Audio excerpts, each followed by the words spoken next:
Hi, and thank you so much for joining our session on the role of an analytics translator. My name is Dan Morales, and I work at McKinsey & Company, where I lead teams focused on people analytics topics across the talent lifecycle. And I am joined today by two of my colleagues and fellow translators. Hi, and so nice to be here. My name is Sarah Toby, and my work as an analytics translator focuses on how we engage our colleagues at McKinsey through surveys and other avenues, and of course, how we model and analyze the resulting data. So this would include things like natural language from text. Hi, my name is June Zhang, and my current focus is on using network analytics to support our colleagues by better understanding how we develop and sustain relationships and how those relationships affect our experiences. Well, thank you both so much for being here today. And I know we're excited to share more about this role. But first, for those of you who don't know much about it, a few thoughts on what an analytics translator is. Essentially, they are specialized integrators that bridge the gap between business leaders and technical talent. And there's been plenty written, I think we've all seen it, on the benefits of top-notch data scientists in enabling the success of analytics teams. But there is a growing and equally compelling belief that analytics translators are an important and complementary capability. And so in our own people analytics team, we've taken this to heart, and we've built a team of these translators who routinely work with analysts, data scientists, data engineers, product teams, and a variety of others across use cases. Translators play a role at literally every stage of a use case, from working with business leaders to identify and prioritize analytics problems, to working with the technical team and stakeholders to more precisely define the problem statement, identifying data sets and analytic methods, and conducting the analysis. And then importantly, helping translate the insights into a more interpretable form for business leaders. So today we're going to illustrate a little bit more about how this works, and Sarah and June are going to take you through some concrete examples of real analytics efforts that our team has worked on recently. Thanks, Dan. So my story begins a little over a year ago when McKinsey closed its offices and tried to figure out what comes next. So most aspects of virtually everyone's life had been drastically altered. The way we work together, the way we work with our clients, the way we spend time with our friends and family, our own stress and anxiety levels. And McKinsey leadership wanted a pulse on our colleagues. They really wanted to know what they needed the most, how they could help, and they wanted to know it really quickly. And I should add here that this is no easy feat. We have over 30,000 colleagues in over 65 countries. So Sarah, can you share a little bit more about, how did you get started? Sure. So we all had our own hypotheses and associated biases, and there were 1,000 things that we could do. And so to figure this out, we launched a 2-question pulse survey to all of McKinsey's colleagues. And we really wanted to know who was really struggling and to be able to quantitatively identify them to support them as much as possible. But we also wanted people to feel comfortable asking for help. And so we stayed super colloquial and simple, and we just asked them, how are you feeling? With options that range from terrible to great. And this allowed us to identify and size which populations felt that they were really struggling. And then we followed up with a simple, why are you feeling this way, with a completely open-ended text box. And so I'm smiling a little bit on this one because with open-ended free text questions, you often get that stream of consciousness writing that's hard to kind of understand. So can you share a little bit more here about how you translated that into kind of more concrete recommendations for business leaders? Yeah, absolutely. So we used an approach called structured topic modeling. So this is a natural language processing technique that essentially clusters words that tend to be used together to represent topics in a body of free text. And so the structure then actually comes from identifying the characteristics of the writer that both influences the algorithm and the topic creation, but also allows us to understand what populations of colleagues are saying what. And so this is where the translation really kicked in, a bit more literally in this case. So I work hand in hand with a data scientist to interpret the clusters of words. And of course, this is in addition to using our human brains to read extensive subsets of text to pressure test our findings.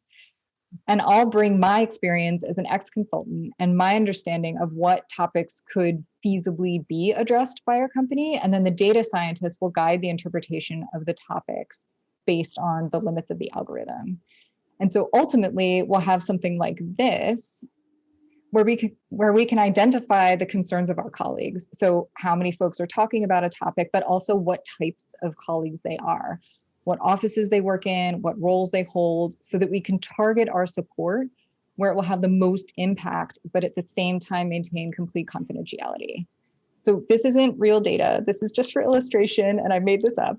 But I do hope that you can see how the approach can allow us to quickly see junior folks are looking for more training and mentorship, and a lot more senior people are worrying about childcare and their parents. So on this, I personally find this fascinating, but at the same time, I suspect many people would want to know, how do you take this and then translate it again for leaders who aren't steeped in analytics?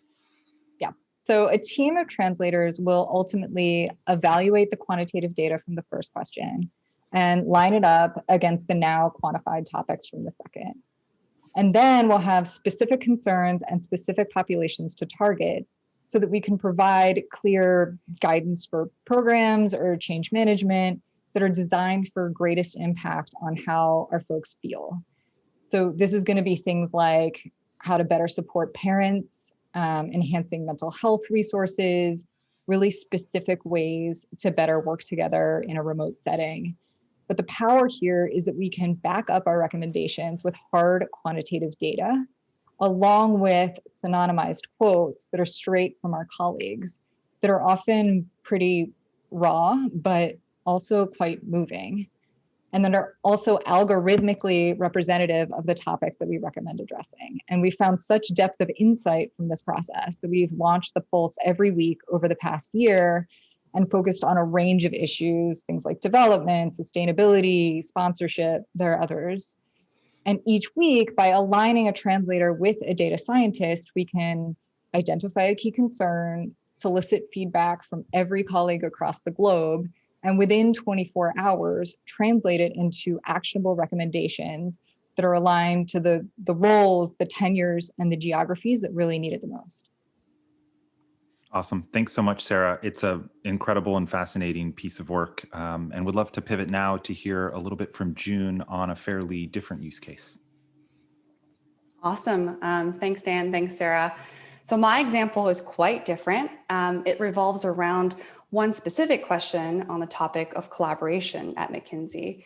And like many of our analytics projects, it all started with a fairly nebulous question from our stakeholders. And in this case, the question was, how do our leaders collaborate? And given the open-ended nature of the question, it was up to me as a translator to engage the stakeholders up front to better understand what it was that we're truly trying to solve for. And through those conversations, I learned that the two key questions here were around, how do partners in a particular region spend time together beyond the formal organizational structures? And then what's really driving that collaboration? So these kinds of questions lend themselves well to clustering analysis to identify the communities that exist. So with that added clarity on the business use case, I brought our data science team up to speed and worked with them to figure out the best way to tackle the problem. So at this point, June, even though you've helped translate the problem, you've kind of started to organize a team around it, it still feels to me at least that there's so many different directions it could go, lots of different data sources you could pull from, methods you could try. So can you share a little bit more about how you stayed focused and efficient? Yeah, for sure. And sometimes with a highly talented technical team, there can be a tendency to want to explore a wide range of data sources and approaches. So finding focus is really important. One of the first things that we did as a team was align on the constraints that would limit the solution space. So for example, we used only data sources that would speak directly to the relationships that partners build in their client work, the time that they spend together, and their areas of focus. And also, just given how much relationships and communities can evolve over time, we chose to use only 12 months of data. And also, we set a high bar for the quality of the relationships that we analyzed, such as including only those with repeated interactions. So all these decisions upfront help to reduce the volume of data, really reduce the noise in the data, and help us hone in on the important relationships that reflect sustained collaboration. And so, as you talk through all of those decisions and constraints, at a conceptual level, I'm curious, how does it look like on the ground? So can you share more about how you actually collaborate, day to day with the data science team once those decisions have been made? Yeah, the data scientists are awesome and bring a tremendous amount of credibility. They took the lead on testing different clustering algorithms and determining the right thresholds to use on relationship strength based on sensitivity analysis. And as the translator, I was actively engaged in all of these conversations, making sure that the technical decisions we were making made sense in light of the underlying business use case, weighing the pros and cons of different approaches, helping to address questions that would require stakeholder input, and also generally helping to prioritize the project against other initiatives that the team is working on. This is some of the initial output from the clustering analysis. Here, each node represents an individual partner. The color of the node represents the community into which the partner has been analytically assigned. The size of the node is a function of the number of connections that the partner has within the population, and the distance between the nodes is a function of the relationship strength. So, again, similar in many ways to Sarah's use case, this is a really fascinating graphic. But I also imagine it might be hard for some stakeholders to immediately draw those clear takeaways based only on this. Is that right? Yeah, for sure. I think this kind of output is more for the team on the ground to visually explore the findings. So for example, we see this cluster in dark gray on the bottom right. They look to be quite densely connected, but maybe not as well connected to the rest of the population. That may indicate more specialization in their work and maybe something that we want to probe deeper into down the road. To actually make sense of the communities that we found, we looked at the attributes of the partners who made up each community. And what we found was that the partners' industry focus and their geographic home were the most relevant dimensions that characterize the communities. And to make that insight really pop and be visually engaging for stakeholders, we built heat maps to highlight what made each community unique. And the visualizations paired with the narratives that we developed were a great, effective way to communicate pretty technical findings to our business leaders who had expressed interest in this topic. Awesome. Well, thank you, June and Sarah, for sharing these examples. I think that they nicely illustrate not only the role of a translator, but also, what it takes to be a truly effective one, which might be especially helpful for those of you aspiring to, develop the skill set, or for those of you looking to add this type of skill set to your team. So why don't we go ahead and just quickly recap what we believe those characteristics are. So first and foremost, a translator must be able to translate a business problem into an analytic question, and that requires knowing enough about a range of analytic techniques to be able to reframe that problem statement.